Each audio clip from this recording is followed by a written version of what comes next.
Welcome to SmithWeekly Discussions, an occasional program for our members of SmithWeekly Research. Please note this program is a private discussion and everything contained herein is for entertainment and educational purposes only.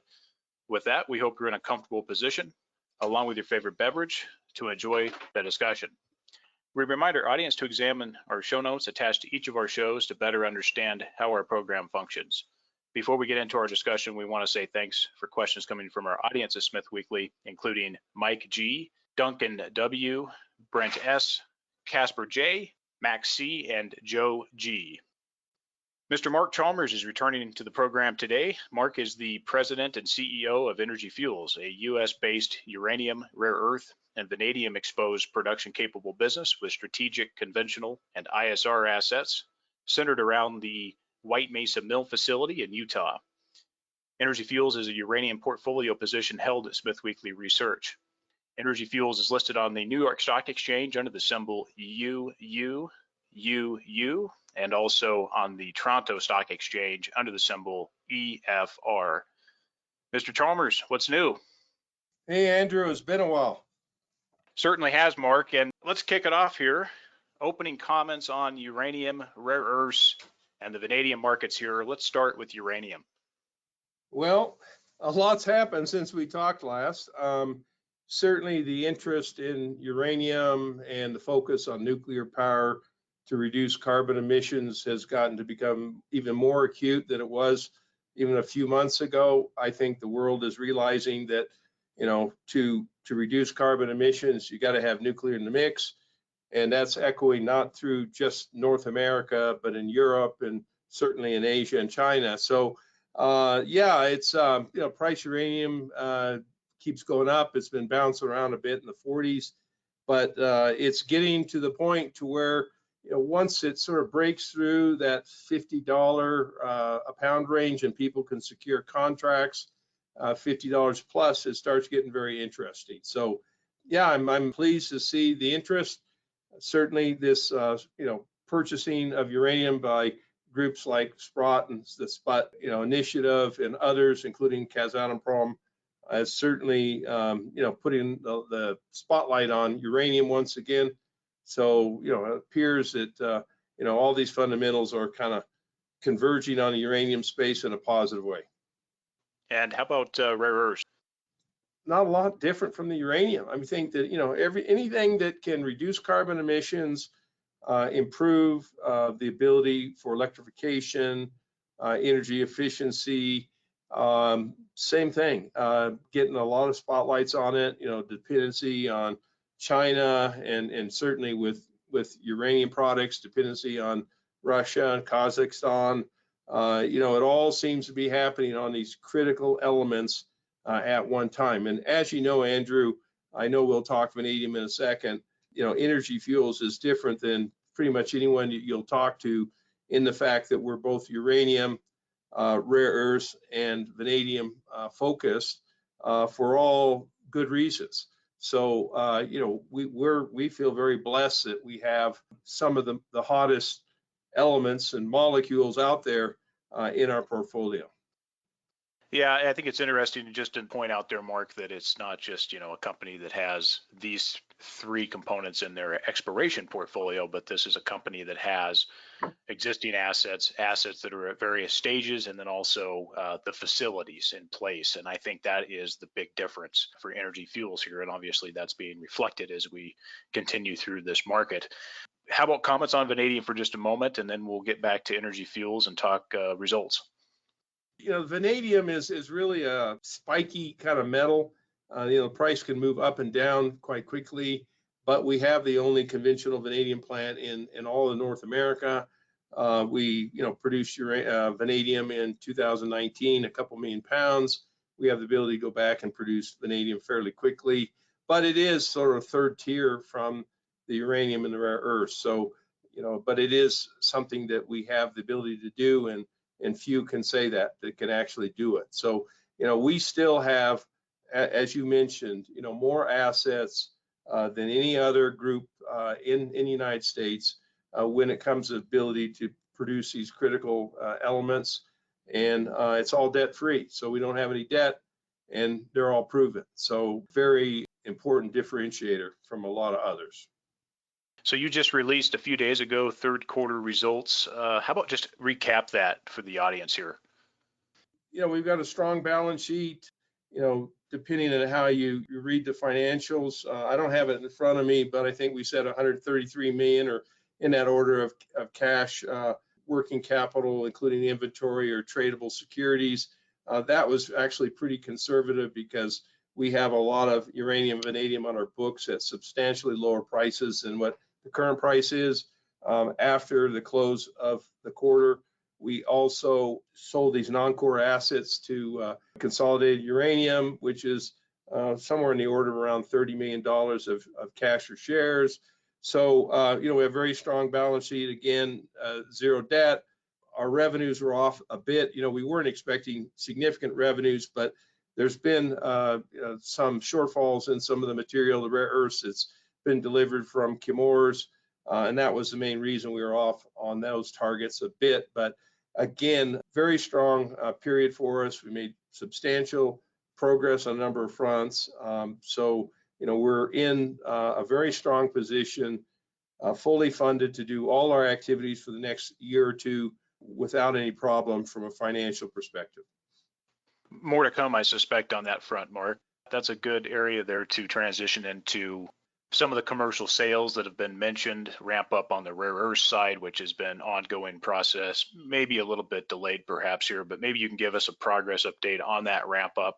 Realistically here, when can investors expect to see some positive cash flows flow out of here?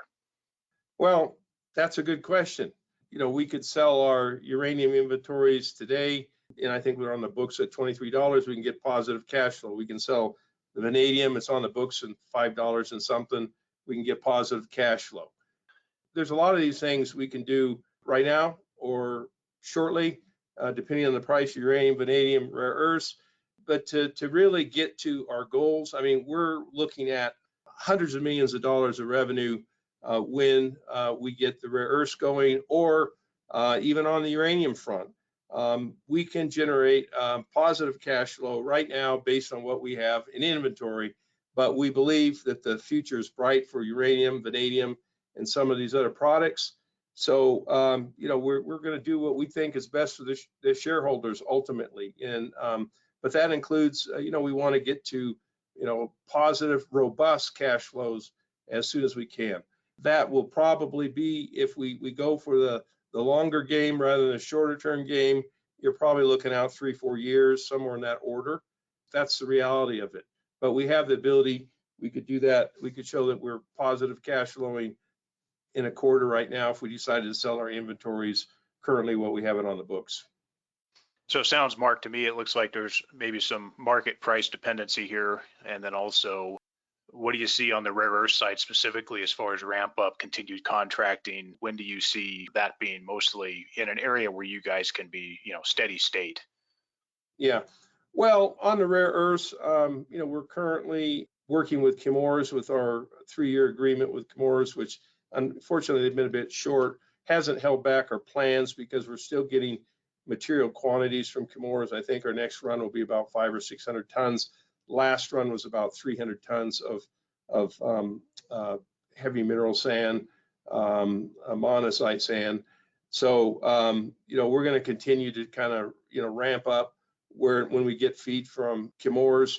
We're talking to everybody in the world when it comes to monazite feed for the White Mesa Mill, but we're not talking a few hundred tons. Our end game, or at least to show the world that we're going to be one of the world's leading producers of rare earths, is we want around 20,000 tons of monazite per year. That would put us in the order of about half of Lynas, which is currently the biggest producer outside of China. And we're in discussions with a number of people in that regard. We're trying to build it around the 20,000 tons. That would be the front end, getting the molecules to go into the White Mesa Mill. We're not restricted on how much we can crack and leach with the current facilities that we have from a permit perspective, really from a physical perspective. But the next step, which is separation, that there is no separation in anywhere in America for rare earths at commercial scale, is the limitation for us. after the crack and leach. We are shipping material to Silmet in Estonia. It's a small plant, but we're successfully doing that. And because that's the only option in Europe that we have available to us right now. And so what our plans are is, number one, show the world that we're building up the supply of monazite feed for the mill, so people know that we have the elements going in the mill or able to go in the mill. Follow that with a rapid fast track of design and permitting and building of the separation plant at White Mesa. And then we have that integration through secured elements, crack, leach, and separation. That at 20,000 tons of monazite feed at these high grades we're talking about is several $100 million a year of revenue, several $100 million per year. We're also going to look and currently looking at the metals and alloys. We're less advanced there because that's the next step after separations. So we're going for a big game here. We're focusing on a big win here. And we do believe that once we secure the monazite supplies that I'm talking about and through that order of magnitude that I'm talking about, investors will get it and we'll break from the uranium peer group that we're currently trading in. So yeah, big plans, but we'll go ahead and realize revenue when we think the time's right.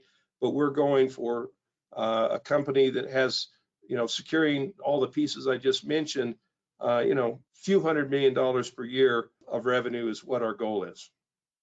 Yeah, Mark, some of those revenue streams I think make sense for helping finance and move some of these initiatives forward as well. Maybe not everything, but certainly some of it. And then back to the tonnage, do you expect, would it be, reasonable to assume that sometime within the next year or so, 2022, that there would be possibly another agreement or two in place for maybe a couple thousand tons per year? What do you see just looking forward? Do you think it's likely to assume that at this point? Well, yeah, it's my goal that in the next few months that, we start showing the market that we're building this book of elements. And it's not just building a book of elements, it's endorsement from various other either existing rare earth producers or not rare earth, but heavy mineral sand producers or wannabe heavy mineral sand producers. And I think that when the market sees that we've established sort of this mine mill relationship, because that's what we don't have. Mountain Pass has a mine, Lynas has a mine. We've got to show that we have these secured supplies of heavy mineral sands that build us up to that in the order of 20,000 tons per year of monazite feed. Now, we're not going to be happy with just 20,000 over time. We will build it up from there, but we want to show that we will be a material world producer, having the elements in front of us, having the ability to crack and leach, which we've proven at commercial scale, small commercial scale, and moving on to separated products. I mean, Lynas does separations, so that would put us up at the same sort of, level of value add that Lynas has. And that's what the world wants to see in the rare earth space, that people can get through at least separations and have the ability to have scale and also be low cost in the world of rare earths. So it's an aggressive plan, with our strong balance sheet, with our advantage of existing facilities and permits on many aspects of what we're doing. We think we're, certainly replicating the China plan quicker than others can. And the difference is that, we're not in China. We're doing this, we're trying to do this completely independent of China. Mark, talk about some of the competitors. I mean, there's not that many companies that I'm aware of that have, the mining component, processing, separation. Energy Fuels has that processing and separation part, but are there any other companies besides Lynas that you can mention that are a competitor or a company that has this? Because it's, no pun intended, it's pretty rare. It is rare. And look, the projections are showing, depending on which projections you look at, that the ability to produce and make these rare earth products is going to have to increase 4 to 5-fold in the next 10 years. So I just want to make sure that people understand that we're going to need rare earths from everybody who can legitimately produce rare earths, both in China, in the United States, Europe, Australia, Africa, to meet the demand for rare earths. When you look at what we're doing, our plan is different from others. I mean, it's similar to what China's doing with monazite sands in China. Most others are looking at, they have a mine and they plan to produce from the mine and then go through processing. But we believe that they're really, other than China, nobody really has. I mean, the Saskatchewan Research Council is looking at monazite sands as well. But to look at the scale that we're looking at for monazite sands, it's very rare, as you indicated. So, I mean, certainly MP has big plans. Texas Rare Earth has big plans. But a lot of these guys are looking at basanite, and that's different than the monazite. But when you look at Lynas is a monazite mine, but it's not monazite sands. You look at people like Aluka, they've got monazite sands, perhaps just a few others. So yeah, there's a scarcity in people that are actually able to do something right now. When you look at in North America, the fact that we can at least crack and leach and make a carbonate that's ready for separation, we're further advanced than anybody else in all of North America and pretty much the world when it comes to monazite sands outside of China. So, I think we've got this substantial advantage for our plan, the monazite sands, being able to deal with the radionuclides, recover the uranium, which is a problem for everybody else, potentially recover the thorium or thorium products, which are a problem for everybody else. Those are all value adds for us, or potential value adds, which again, I think is really exciting. Mark, just before we swap over here to uranium, just one other thing, separation. What do you think the time frame is on that as far as, outfitting White Mesa? What do we have, 3 to 4 years on that initiative? Yeah, we can move faster than others, but yeah, realistically, you're looking at 3 to 4 years. We're doing some scoping work with Caristers out of France right now. We're ramping that up as we speak. We will have to submit, our plans to the state of Utah. There's a number of aspects we think will be no problem with regard to permits. I mean, we can crack and leach without any new permits. But, it'd be a very major modernization expansion of the mill. So, we've got to really put together on paper what those plans are in details. We hope to be submitting that within a year. And we hope to submit it perhaps in parcels so the state can approve, sort of piece by piece as we go forward. But yeah, realistically, to get through that process and turn dirt on the site, you're looking at 3 to 4 years to get that infrastructure in place so we can do the full integration through oxides. But it doesn't limit the amount of carbonate that we can produce, because as I said, we've got the approvals to do that. We can uprate that in Estonia with Silmet or NEO at a certain level, and it doesn't also mean that we can't perhaps make carbonate for sale to others in the world. So, we do have sort of an intermediate step. It's not going to be, hundreds of millions of dollars, but it is an intermediate step that continually proves the kind of scale that we're looking for. That sounds good. And given where the market cap is, the financing CapEx gets easier as we move here. So good on you for moving that in the right direction. On the uranium, Mark, just a few questions here regarding the uranium production when that occurs, which I suspect the company still wants to see some prices that are higher. Do you guys have a commitment to remain unhedged? No, look, we want to build a book of contracts that make sense for us. We will seek contracts at a certain level. One of the things that's unique about the properties we have is we can kind of build it like Lego in blocks. We can build them in, say, 500,000 pound blocks.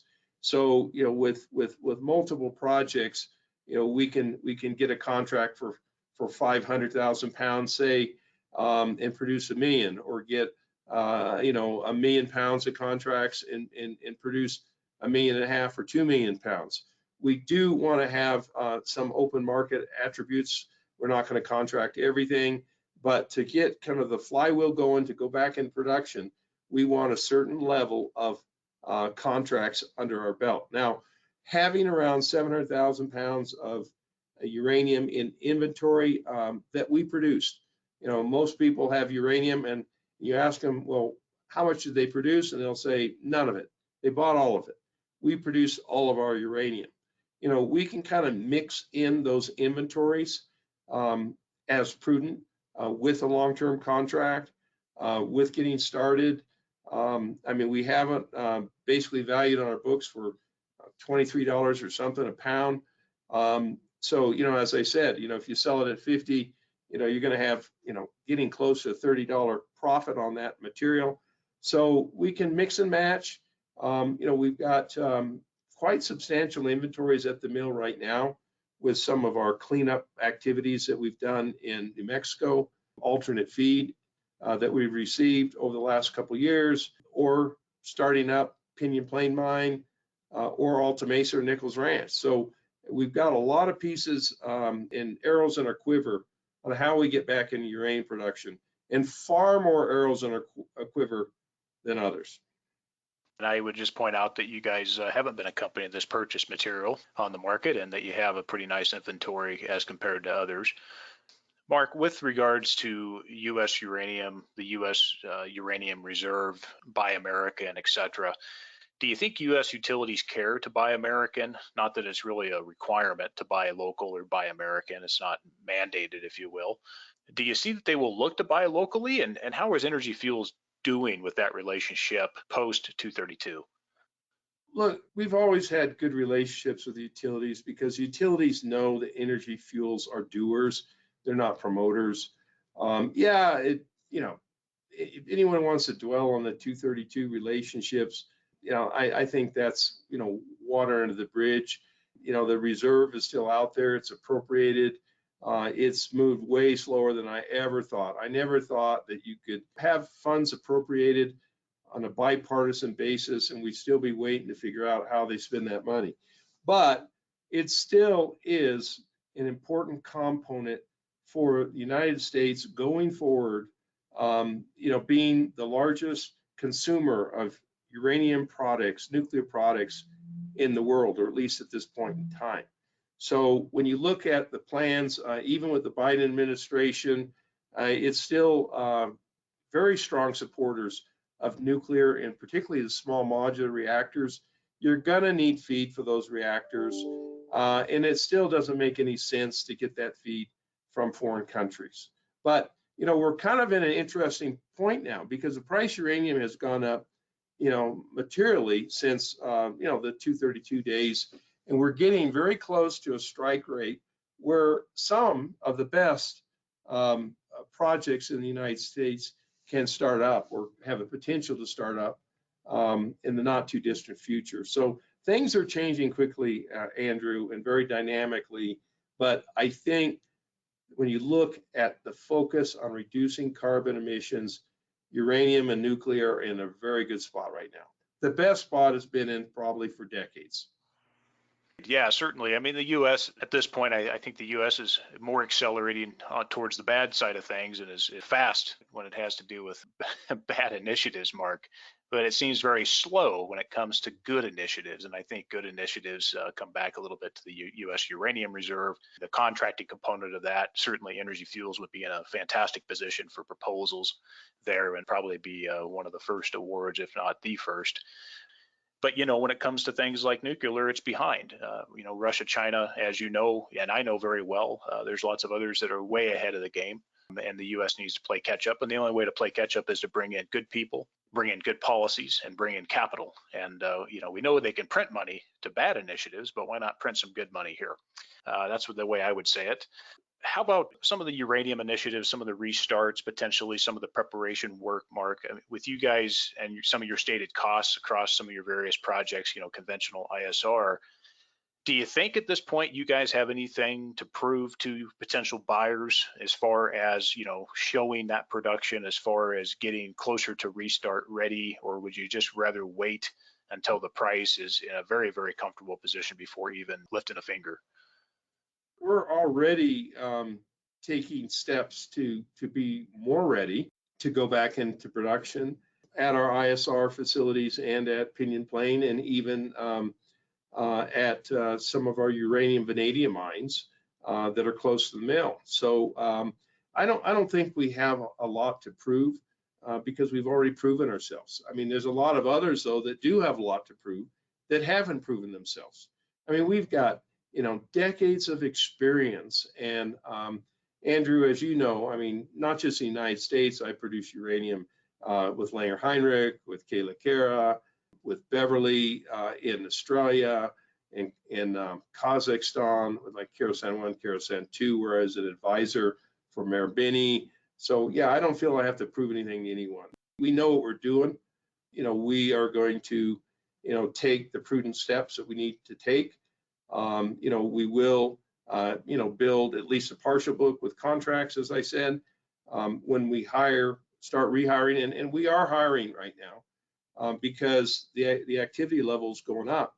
But when we hire, 40 or 50 people to go back into production at a mine or two, I want to give them some security that it's going to be a multi-year opportunity for them to come back to work for us if they're former workers or they're new workers.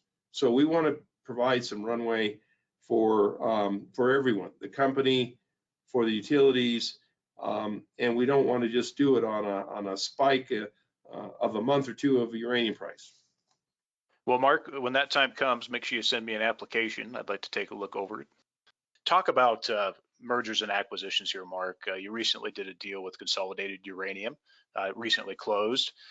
Do you remain available for considering deals with regards to Energy Fuels assets, but also if you were looking for deals to bring under the EFR umbrella, what are you looking for at this point? Because you seem to have most of it. Yeah, I mean, we'll always look at every opportunity on a case-by-case basis. And a lot of people are asking me, are you a uranium company? Are you a rare earth company? And I've been producing uranium for 45 years, so I'll always be a uranium producer and uranium company. But right now with our shareholders, we have to go for where is the best value. And I think the one thing that is really exciting about the rare earths is I believe we can be like a lower quartile producer of rare earths in due course. When we get the units together and we have the ability to do separation. When you look at uranium production in the United States, and actually even in North America, you tend to be in the higher quartiles, okay, third, fourth quartile. So, I have to always, ask myself, where should I spend my time? And, we do have a lot of our team focus on just the uranium, but we do have a lot of our team focus on the rare earths. And I think that we can be, in the upper echelons of producers of rare earths for the world at low cost. And I think we can be the largest producer of uranium in the United States.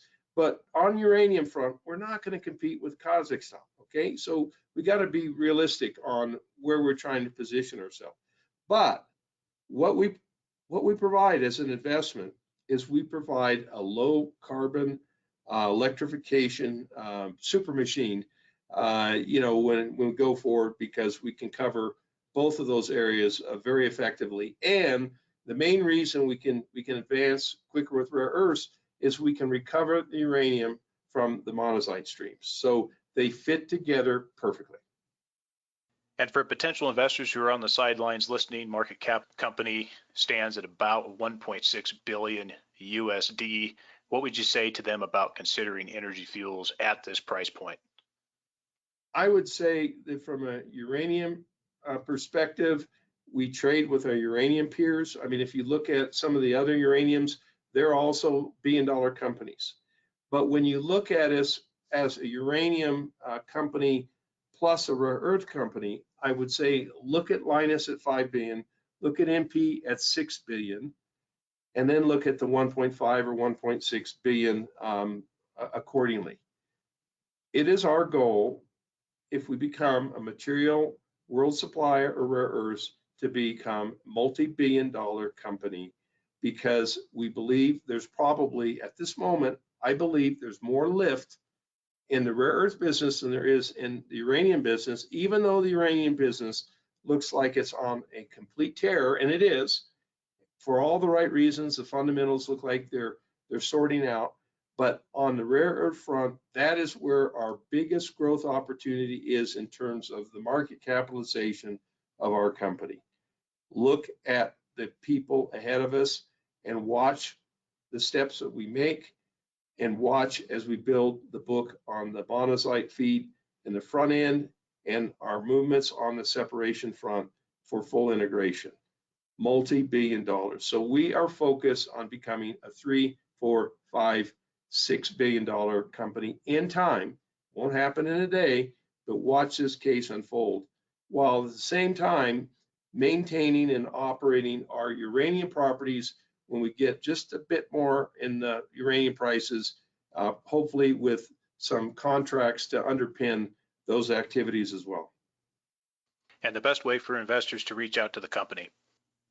Number one, we've got shows like yours, Andrew. We routinely, I'm doing videos pretty much weekly.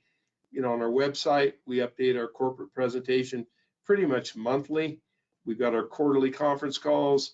A number of people just call me just because they want to have a chat and talk to me directly.